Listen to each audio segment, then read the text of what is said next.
بسم اللہ الرحمن الرحیم۔ السلام علیکم محترم ناظرین اور سامعین، ڈاکٹر جاسمین طارق کی طرف سے خوش آمدید۔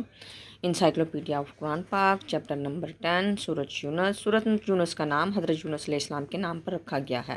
بتائیے اس کی کس آیت میں قوم یونس علیہ السلام کا قصہ ہے؟ اس سورۃ کی آیت 98 میں قوم یونس کی توبہ اور اس کی قبولیت کا ذکر ہے۔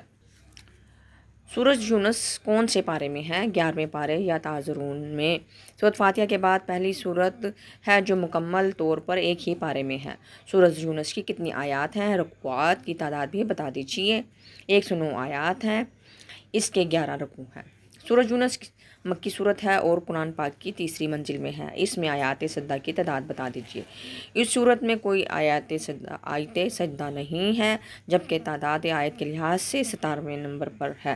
سورۃ یونس میں کس پیغمبر کا ذکر 8 مرتبہ آیا ہے؟ سورۃ یونس میں کس پیغمبر کا ذکر 8 مرتبہ آیا ہے؟ حضرت موسیٰ علیہ السلام کا۔ آیات نمبر 75، 77، 80، 81، 83، 4، 87، 88۔ پارہ یا تعزرون۔ ترتیب نزولی کے لحاظ سے سورۃ یونس کا نمبر 51 ہے۔ موجودہ ترتیب میں یہ کس نمبر پر ہے؟ قرآن پاک کی موجودہ ترتیب میں یہ سورت 10ویں نمبر پر ہے۔ سورۃ یونس کا آغاز حرف الف سے اور اختتام حرف نون پر ہوتا ہے۔ حروف کی کل تعداد کیا ہے؟ اس میں کتنے کلمات ہیں؟ اس سورت میں 7733 حروف ہیں اور کلمات کی تعداد 1861 ہے۔ سورۃ یونس کی وجہ تسمیہ بیان کریں۔ یونس علیہ السلام ایک پیغمبر کا نام ہے۔ اس سورت کی آیت 98 میں قوم یونس کا ذکر ہے۔ اس مناسبت سے اس سورت کا نام سورۃ یونس رکھا گیا۔ سورۃ یونس مکی صورت ہے جو حضور پاک صلی اللہ علیہ وسلم کی مکی زندگی کے ابتدائی دور میں نازل ہوئی۔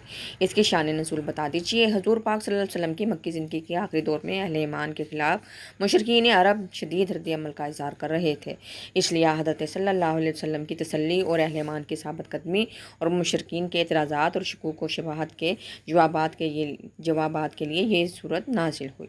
تو ناظرین، یہ تھی آج کی ویڈیو۔ امید ہے کہ آپ کو یہ ویڈیو بہت پسند آئی ہوگی۔ اس کو لائک، شیئر اور سبسکرائب کریں۔ اپنی قیمتی رائے سے ضرور آگاہ کیجیے گا۔ اللہ تعالیٰ ہم سب کا حامی و ناصر۔ اللہ حافظ۔